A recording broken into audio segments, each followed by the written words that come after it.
रामकृष्ण हरी माऊली ज्ञानेश्वरी पारायण अध्याय 4 भाग 20. ज्ञान करी आपुनोही परी ते चाडी एकी जरी वाहे तरी जिव्हाळा काही आहे प्रचिती पै वाचून या ज्ञानाची या गोठी कासवी परी ते अस्थायी न धरी मानसी तरी तो संशय हुताशी पडिला जन ते अमृताही परी नावडे सावी याची या आरोचुकू जे पडे ते मरणत आले असे पुढे एकी तैसा विषया सुखे रजे ते ज्ञानशीची माझे तो अंगीकारी जिया येथ भ्रांती नाही संशयी जरी पडिले तरी भ्रांती नाही नासाल ते ऐत्याक परत्रा मुकला सुखमाशी जया काळ ज्वरू अंगीत बाणे तया संतोष जैसे ते अंगी आणि चांदीने सिरसोची मणी तैसे साच हा लटिके विरुद्ध आणि नेके संशयी ते ओळखे हिताहित हा रात्रींदिवस पाहे जैसे जातीद ठाऊवा नाही तैसे असता काही मना नाही म्हणून या संशयाहून थोर अनेक नाही पाप घोर हा विना याची वागुर प्राणिताशी येणे कारणे तुवा त्या जावा आधी ची कुवे जेनावा तो जो ज्ञानीयाच्या भावा माझी असे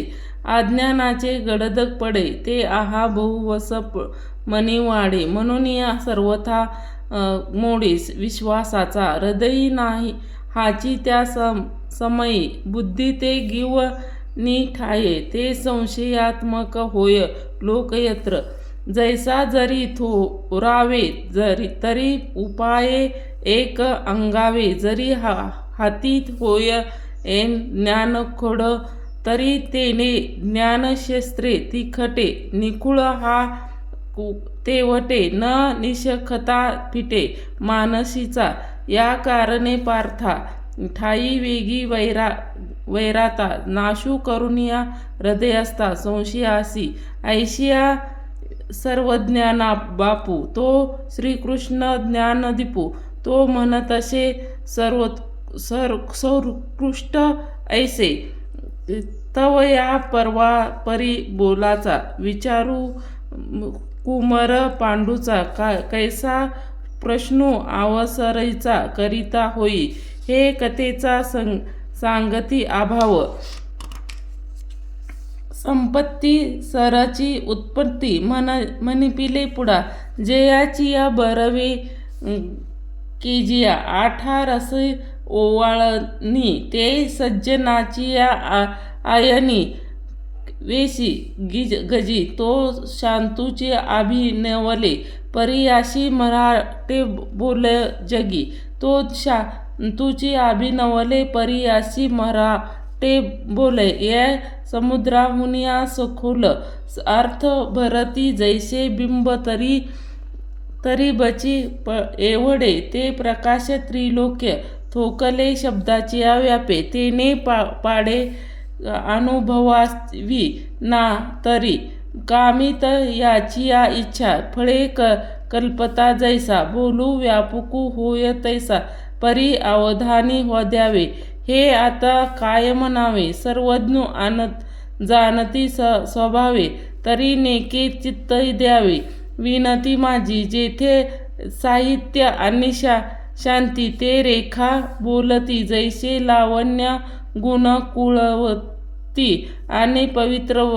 पतिव्रता आधी साखर आवडे तेची जरी नोखदी जोडे तरी सेवासी नाका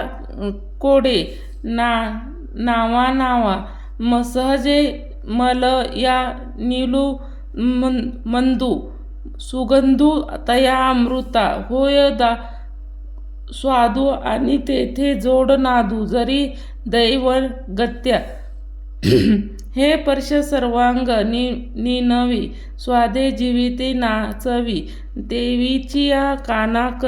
करवी म्हणून या बापू माझी तैसे कथेचे इत ऐके एक श्रवणाशी होय पारणे त्या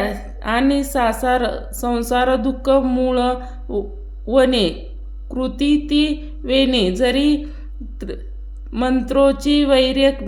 मरे तरी वाया का बाधावी कटारे रोग जाय दूध साखरे तरी निंब का पियावे तैसा मनाचा मारू न करिता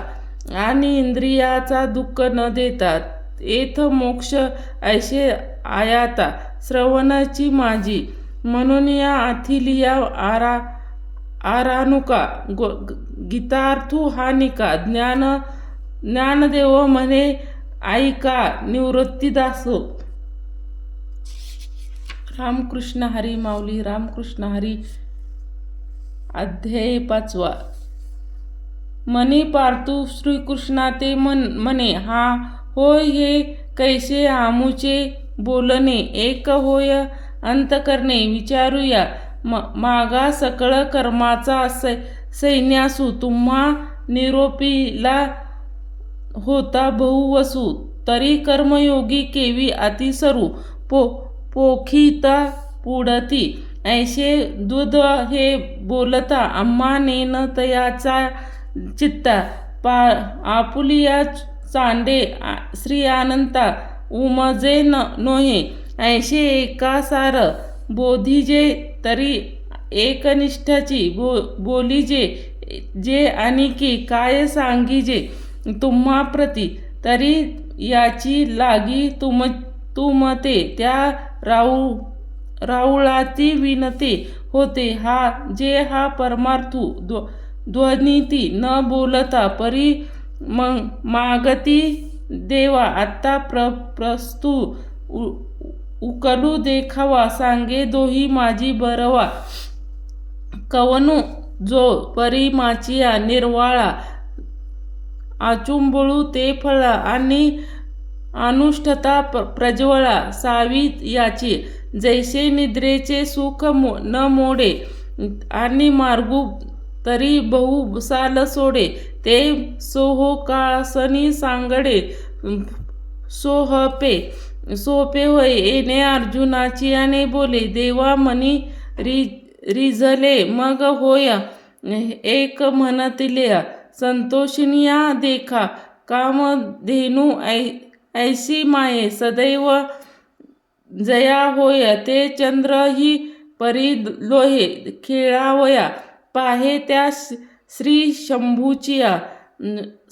सहस्त्रता तया उपन्य चित्तिया अर्था काय श्री बुद्धी दूध माता इजिचिन्य तैसा आधार याचा रूठा श्रीकृष्णा पूजा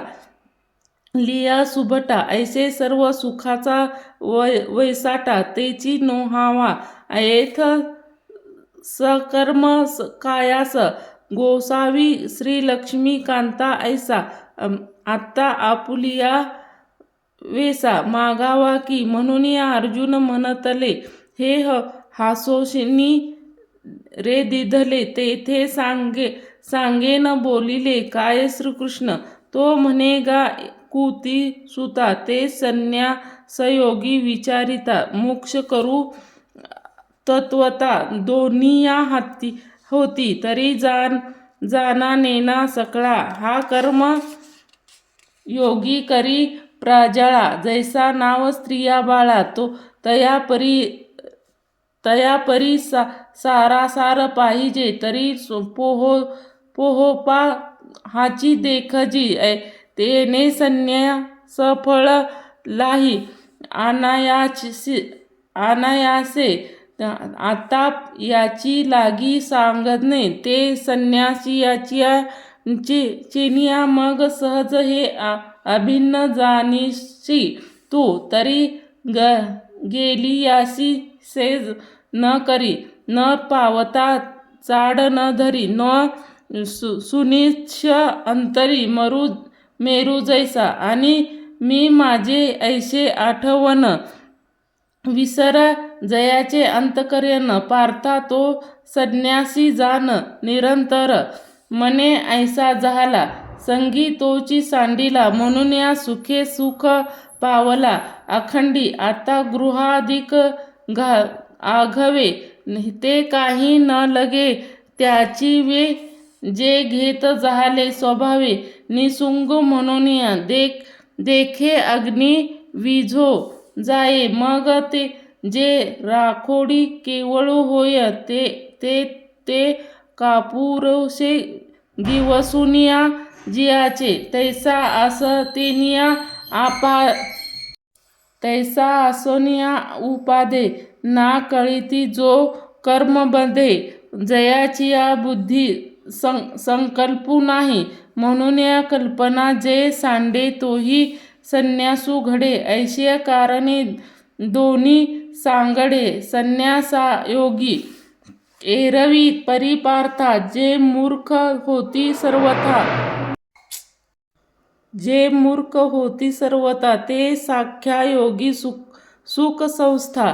जाणती केवी सहजे ते अज्ञान म्हणून या म्हणते ते भिन्न एरवी दीपाप्रती कोई अनाथ प्रकाशो हाती पै सन्मिकपणे अनुभवे जिहिले देखिले तत्व आवघे ते दोही तेही एके भावे नाजिती गा आणि सौख्य जे पाविजे तेची योगी गमिजे म्हणून एक दोही ते सहजे या परी देखे आकाशू आणि अवकाशा भेदू नाही जैसा ऐसे एक योगी संन्यासा ओळखे जो तयाशीच्या जगी पाहे आपणपणे तोहीची देखले जया सौख्य योग जाणवले भेदविन जो युक्तिपते पार्थात चढे मोक्ष पर्वता एरवी आणि काचिया परी तोही एक शरीरी आपे आशे शाही व्यापारी वर्तुनु दिसे तोही नेत्री पाहे श्रवणी ऐकुत आहे परी तेथिला सर्वता नोही नवल देखे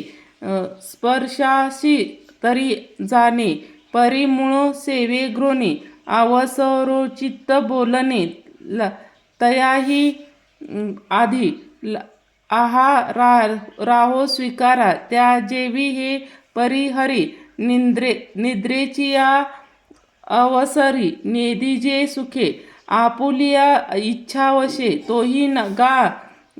वालू तू दिसे ते पैक सकळ कर्म ऐसे रहाटे करी ते सांगो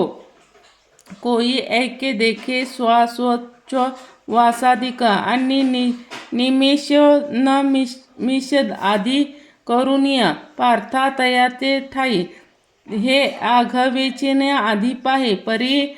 तो करता नव्हे काही प्रतिबळ जैसे भ्रांती तैसे सुतला स्वप्ने सुखे भूतला मग तो ज्ञानोदय चेईला म्हणून या आता अधिष्ठान संगती आशेशाही निद्रेय वृत्ती आपुलिया अर्थावर्ता आहाती दीपा चेनिया प्रकाशे ग्रहती व्यापार